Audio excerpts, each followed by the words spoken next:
Welcome back into another Husker Women's Wednesday presented by Emeritus. I'm Jessica Coody and so excited to have another Australian accent back on the podcast. Jess Petrie is playing some really good basketball right now for Husker Women's Hoops. Thanks for being here with us. Thanks for having me. Well, man, you guys are on quite the stretch. Take us through, once you guys got back from California, just what's gone into these last few weeks with this team and how you're playing. Yeah, I think we had 3 really tough losses in a row to 3 ranked teams, and I think that we kind of just took what we needed to from those losses, and we grew in ways that are obviously showing now, and I think everyone's coming in, doing the work each day, we're buying into our scouts, and I think we're peaking at the right time. So I'd like to use this time to get to know you a little bit and your background, but from Australia, mentioned, you can hear by the accent.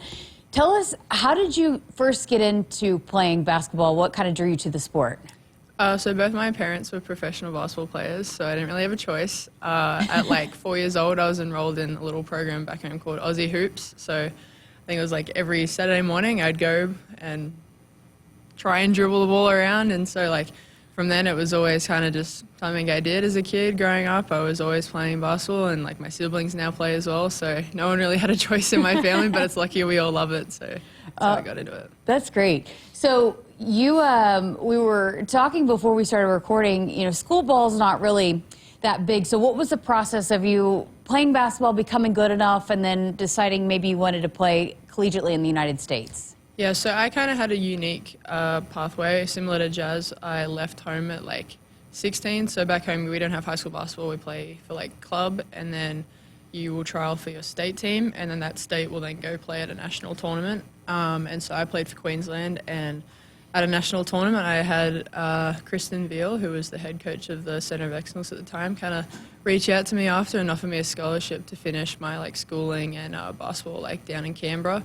And so I left home at I think it was like a couple of weeks after my 16th birthday. Wow. And I left home and finished my like high school there for the next like year and a half, and continued playing basketball there with the top 12, 13 girls in Australia. And so I was just at a tournament one time, and Coach Gailey was there, and he recognized me, and well, I guess not recognized me, he messaged me a couple of days after my tournament finished, and from there yeah. That's how I got here. Had you been interested in maybe playing in the United States before? The age group that came before me at the Centre of Excellence was one of the first ones to majority of them went to college, because back home you obviously have the choice of going pro or kind of coming over here, and so pro was always kind of in the back of my mind. Having my mum be a pro and a lot of people I knew around me, it was always a really cool option. I never really thought about college too much until Coach Gailey kind of messaged me, and I was like, this is really cool. And when I came on my visit, I was like, oh, this is really cool. So I think the age group before me going over, seeing them have so much success was a big thing for me to kind of choose which pathway I wanted to go. But after being here, I was like, it's a no-brainer, I'm coming here. So were you at all, because you'd already left home, was it scary at all, or was it something that you questioned at all, being so far away from home? Yeah, I'm a massive homebody, so I made it. Even just going an hour and a half plane flight away from my family was rough as it is, but put a whole ocean in between, it's definitely has its days, has its weeks where it's a bit hard. But I think just having that time away from home already so young prepared me for this. It was definitely a much easier transition than I think some of my teammates had first time being away from home, but yeah, it definitely prepared me. So you had mentioned, the older group that really started playing overseas over here for college basketball. One of those Husker fans know well, Jazz Shelley. What did you know of Jazz, and how much did that maybe help once you started looking at colleges, knowing that there was a fellow Aussie here? Yeah, so I think I first kind of watched Jazz at the Under-19s World Cup, which I competed in just before I came here as well, which she did the same, and a majority of that group, Izzy Bourne was coming over here. Jazz was going to Oregon, unfortunately, but a majority of that group was kind of just heading over to their colleges after, and they did so well. They came second to USA, they got a medal, and so I kind of saw that, and then Jazz obviously transferring here, I think, and Izzy Bourne, Ruby Porter, there are already so many established Aussies over here, and I think that was such a big drawing point for me, just coming over here, knowing that they have such a, obviously, family away from home. All 3 of them picked here, and so I think that was a big part of why I came here. That's awesome. So then what was the adjustments like? Because you talked about being away from home, but once you got here, what were some of the biggest adjustments for you? The winter is definitely one of them. I am not a winter girl at all. I hate cold. So that was one of them for sure. I think just like, it's kind of hard. People ask me a lot, like, what are the biggest differences? There isn't like too much because obviously I speak English back home. Like a lot of stuff comes from America, like same stuff. But I don't know. I think just there's a bit of difference in like, I guess the way pathways were forged. And I think that's kind of cool, and just the food's different. But I don't know. There's not like too much that's different. I guess it's pretty similar. So what's the main food dish from home that you miss? I honestly just miss like home cooked meals. I know that sounds like, like it's the same, but mum and dad just cooking a home cooked meal, like I just miss that. What is a typical home cooked meal that you guys have? We always have like meat and veggies at least like 4 times a week back home. That's massive in my household. We always grow up with some sort of like steak, like mashed potatoes and veggies, or some sort of, I don't know, like roast, usually once a week. So a lot of staple foods, very simple in my household, but it's the best.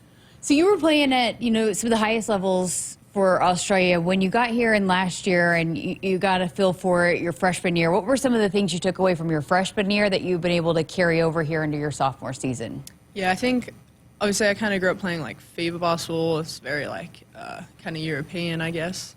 And so that was a bit of a change for me to kind of come over here where it's, the physicality is a lot more than back home that I would play against. And so there were little things like that that took some adjusting to, and just like Coach Williams' style of play, like some different like technique things that I wasn't used to. So I think my freshman year was just a lot about like learning, and then like having someone like Lex to like even Arnie Stewart, who was here last season, and Kendall Coley, like just those 3 to just learn off of and watch them compete against every day in practice. Definitely like just the steps from last season to this season, just the growth that I've made, I think was just due to all 3 of those really. Just watching, learning, absorbing as much as I could last year, and just, yeah, getting the opportunity to kind of grow this year.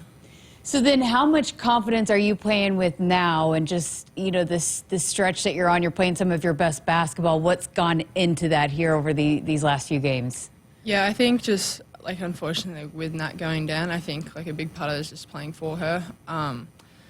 The role that I kind of stepped into is just kind of still trying to, like, figure it out, and I think just the past couple of games just kind of found my way of trying to impact the game, just doing what my team needs me to do on each night. And I guess like it's given me kind of the confidence. Coach Williams has confidence in me to just kind of play how I play. And so when your team has you back and your coach has you back, it's just so freeing, and you can just go play basketball. Oh, I love that. Seems like you are being more aggressive, looking to score a little bit more. Has that been something that has clicked for you here recently too? Yeah, I think kind of the start of the season, like, this wasn't probably my biggest like strength, not the first thing I was looking to do, but I think just with like Nat brought so much to our team, like scoring, rebounds, everything. And so I think like Coach kind of talked about when she went down, it's like no one's going to replace her, like no one can replace Nat, but it's just finding ways of how can you input a little bit more here and there of like what she did already for us. And so I think like just having chats with the coach, like I just need to be a little bit more aggressive and definitely get more rebounds. And so I think that's just kind of been my mindset to go into each game, just aggressive and be a good teammate. I've talked about this a lot, and a lot of teams can say this, but this team, truly, it's been this way. Nat goes down, you guys are all saying that. We're not going to replace her with one person, but it's a little bit, everybody kind of stepping up and doing their job. Now it's been the same with Allison Widener, that I know you guys have really, you want to do it for those 2 players. What is it about this group that has allowed this team to, tap into that? And, it's one thing to say it, but then to actually do it, and to do it on the court night in and night out. I think like what's so special about this group is we're like people first, players second. I think that's the culture that Coach has built here, and so I think we care about each other so much as individuals first instead of basketball players, that when you see one of your teammates go down, like you just know how much work and effort and hours they've put into it, that like if they can't do it, then like you want to do it for them. And I think like it's a big I don't know, just like I don't know how to describe it, but this like it's just a family here. And so like when you see one of your family members go down, it's just like you can't describe like the feeling, but you just want to do it for them. And I think like it's just part of our culture. So you had mentioned rebounding. Man, take me back to that huge offensive rebound off the missed free throw. All your teammates were so fired up when you got that board. against Iowa right before. Was it right? It was in overtime, right? Yeah. Well, I just gave one up to Sydney after before, so I was like, I better get the next one. But I think just response has been one of our big things. Like even last season, carried into this season, just what's your response? And so I think I gave up one. And I was like, yeah, I'm going to respond and get the next one, and just big timely board, I guess. So yeah. What, it was showed on TV, and we've talked a lot about it, but you could tell Alexis Markowski fouls out, and she kind of pulls the group together, like, you guys are going to win this game. I mean, what does that kind of leadership, that belief from your leader, like Alexis Markowski, do for you guys when you know you're in that kind of situation on the road in overtime against Iowa? Yeah, Lex had some rough calls that game, but just like her, like as a leader, like she is awesome. She's won the first one. Like if she misses, she's the one I'm like, I got you the next one. Or like, that's a great pass. She's always just, what's next? And so when she went out, like she was still around the huddles, like hand touches on shoulders. And like when I gave up the offensive rebound, she was like, she grabbed both my hands and she was like, you're an excellent rebounder. I've seen you do it. You got the next one. I know you do. Like, you got this for us. And like, just that belief that like she instills in all of us is just like, why can't I go get the next rebound? Like it's so empowering, and like she does an awesome job of just instilling confidence and belief in all of us. And it's what she does for our team, and she does a very good job at it. Oh, that gives me chills. Yeah.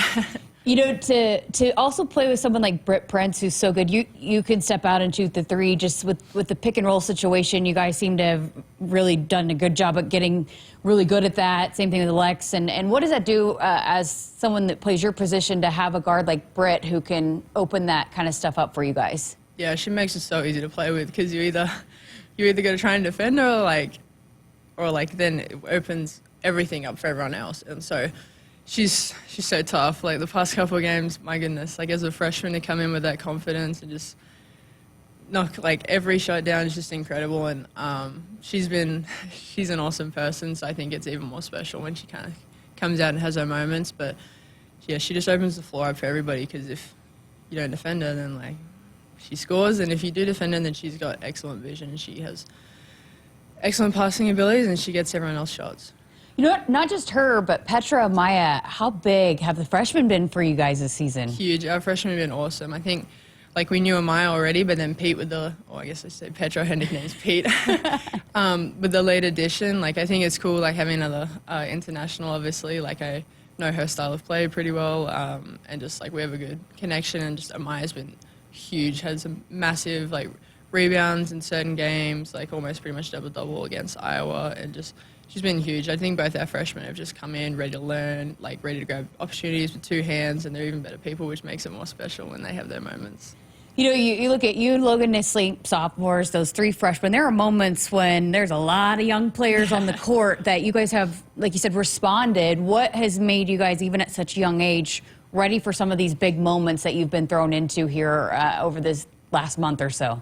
Yeah, I think like we do the work every day, so confident when you have hours behind you, but it's just, I think it is just coming from our coaching staff. Like they have the belief in us to step up in big moments, and I think it's easy to step up when you have that kind of belief behind you. I love that.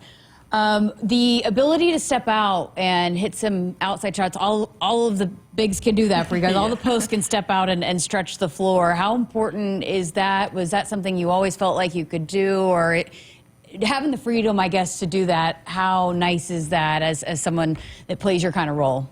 Yeah, from a young age, like I've watched a lot of basketball, so like Lauren Jackson, a big like Australian like superstar, and even like Brianna Stewart, like similar-ish like kind of heights and style of plays, I guess, but they can do everything. And so I think even like growing up as a junior, like I'd work out with my dad hours and hours, and like he just like, you never want to be like limited, So I think that's always kind of been part of my game, but I guess recently it's been working better than I guess previously, but it's just such a thread that all of us bigs can step out. Like you have to guard out, and you also got to guard in, and it's so easy. It opens up driving lanes for everybody else because they have to respect us, and it's an awesome skill that we all bring. Is it contagious once you start seeing everybody knocking down a three, and then it's like, oh, I want to get in on that action? Absolutely. You see one go in, you're like, okay, my next one's going into, and then the next person's going, and it's contagious for sure.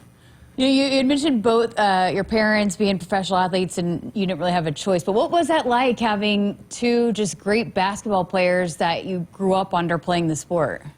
Yeah, they coached me both until like around like under 16, so I would have been 15, and they said no more. But it's awesome just like getting to learn off like their experiences, and just like they've been through it, they know like what it takes to get there, and so I think it's just awesome having someone to like kind of go off of, and they've helped me, they've sacrificed so much for me, and so like I think this is just part of me like repaying all the hours they've spent and money they've spent on me, especially to play the sport I love. Oh, it's amazing. What do they think of Nebraska? Yeah, they came with me on my visits, and then my entire family came over last year for Christmas, and we came at a really unfortunate time. They came in December, so it was really cold. But just like when we came on my visit with my parents, we were just blown away. Like the facilities here don't even compare to the ones back home, and so I think just like they know they left me in a really nice place with lots of people who love me, and so I think like they love Nebraska for that reason. What part of your game is from your dad? What part of your game reflects your mom? Probably my defense, definitely my mom.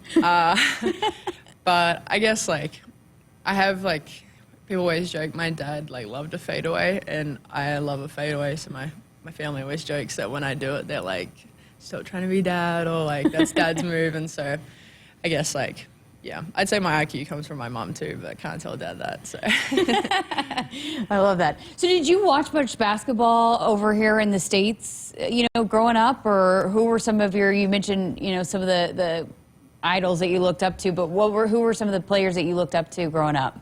I honestly I think my first college game I watched was like either Stanford and Baylor, or like UConn and Baylor, like a couple years back when like Cameron Brink and them were at Stanford and they like went on that run. I think that was literally like my first college game I've ever watched, and I'm like, that's really recent for like, wow, you know. yeah.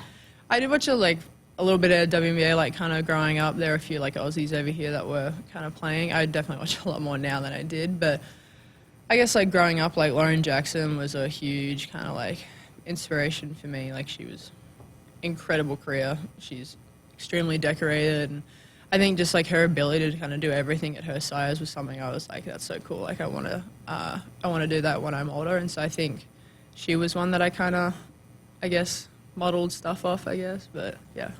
What does it mean to you? You know, we've celebrated the 50 years of, you know, women's athletics here at Nebraska. You see just the massive growth in this sport and other women's sports, but for you coming from Australia and the kind of opportunities that are now available, what has it meant to just some of those women that you've talked about that have paved the way to allow for it to be more accessible for young Australians like yourself to be able to have these kinds of opportunities? Yeah, it's so cool. Like coming to college was never really a thing for like, especially like internationals, I feel, until kind of recently, and just it's so cool to see like even when alumni come back and they like we all chat and like their experiences compared to ours is so cool. Like we get to sell out arenas now, like and play in NBA arenas and sell them out too, and I think it's just so cool because it was probably not really a possibility like 5-10 years ago, and it's just so cool to see how far like the game has come, and even just women's sports as like a whole, like arenas are selling out, like people like it's so cool. It's a really cool time for women's sports. When you came over here, what was your favorite sport besides basketball that you were excited to be a part of or take in? So I didn't really do much like or know much about volleyball, and like I didn't realize they were like good. And so like there was a volleyball game on, and I was like, they were like, oh, we're gonna go to like, I was like, okay, like whatever. And I was like, jaw was on the floor. I was like, I didn't realize they were like #1 in the country. I was like blown away. They were incredible. But growing up, like I did track and field. We call it athletics back home, and so the girls make fun of me all the time for that. But I love track and field. I did it up until like I was probably 15, and then I decided to like focus and lean into basketball. But I love that growing up. I just love sport. Like the Olympics is my favorite time of any 4-year period. I love just sit down. Summer Olympics? Yes. Yeah. Yeah. I'm not a Winter Olympics one, which makes sense. Yeah. From Australia. Yes, but yeah, I love those two sports. I love watching the volleyball here. It's such a cool like sporting school here. Like everyone's good. The football was also Is that an shocker. adjustment Yeah. too? I still don't understand the rules. I'm learning. I know what like a flag is now when they throw it. So I'm like slowly learning the rules, but just the fact that this sells out every single time still blows my mind. But just the fans that get around every sport here, and it's just so cool. What you mentioned the athletics. What are some of the other words that the team has learned from you, gives you a hard time about? There's a lot. I say, like, I reckon a lot. So, like, they can't understand what that means now. But there's a lot of, like, things that they're like, what? And I'm like, I say it again just because I think it's normal, but it's not. There's just so many language barriers. And now with 3 of us internationals, all 3 from different countries, it makes it fun sometimes in the locker room. I love that. You know, you talk about the sellout, got a big win coming up on Sunday, the Pac PBA game.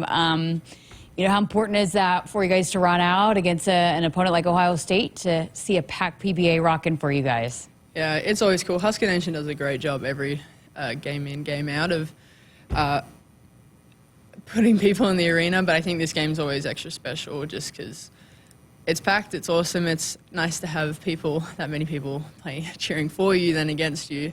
But just like a team against Ohio State, I think they're still ranked in the top 10, I'm pretty sure. And they had a tough loss to Penn State earlier this week, so I know they're going to be hungry and it's going to be a great game. And just to have that many people behind us is going to be a really cool environment. What would young Jess Petrie have thought if someone would have told you you'd be playing in this kind of environment at Nebraska, college athletics, and you know, having the opportunity that you have? She probably wouldn't even know what the word college meant. So like, I think it's just so cool because like back home, women's sports is still kind of on the uprise, especially women's basketball. Like crowds is probably not its strongest point, and so like just the fact that we average probably like 6,000 fans a game is just absolutely ridiculous. So I think little me would be so just shocked and proud, I guess, of how far I've come and where I am at the moment. Okay, I wanted to also ask you too, you know, you're more than just an athlete, student here too, and you want to be a teacher when you go back home to Australia. Why that? Why do you want to be a teacher?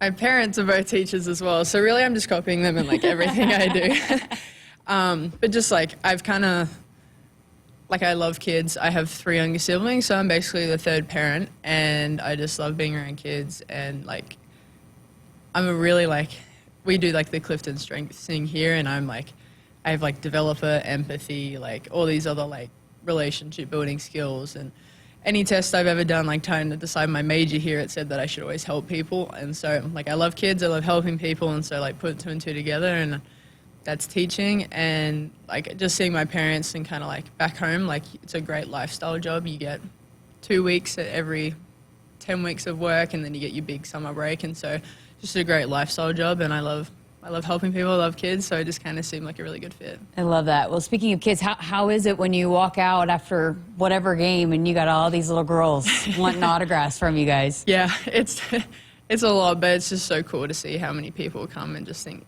like, I was once that little girl asking for signatures, and so it's so cool just seeing who's going to be like the next Brit Prince, or the like Alexis Markowski, or like Alison Meidner. It's so cool to see like all the little girls in the stands. Or next Jess Petrie. True. You never know when there's a young Aussie in the stands too, wanting your autograph. But thank you so much. I could keep asking you questions and listening to your accent all day long, but thank you so much for being here, and congratulations on the way you guys have been playing, and best of luck as you guys move forward. Thank you.